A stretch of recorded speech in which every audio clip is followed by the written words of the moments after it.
Bonyeza maandishi mekundu yaliyopo chini ya video hii yaliyoandikwa subscribe, kisha bonyeza alama ya kengele. Hapo utakuwa kwanza kupata habari zote mpya. Asante.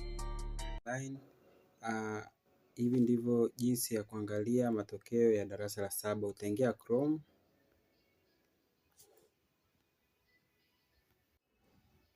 utasearch matokeo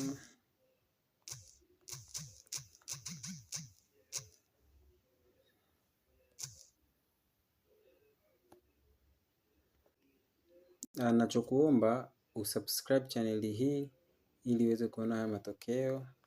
Subscribe channel hii ili uweze kuona haya matokeo. Utaona. Subscribe channel hii ili uweze kupata matokeo. Subscribe channel hii ili uweze kuona matokeo. Asante. Kama kuna swali lolote niuliza hapo kwenye comment nitakujibu. Bonyeza maandishi mekundu yaliyopo chini ya video hii yaliyoandikwa subscribe, kisha bonyeza alama ya kengele. Hapo utakuwa kwanza kupata habari zote mpya. Asante.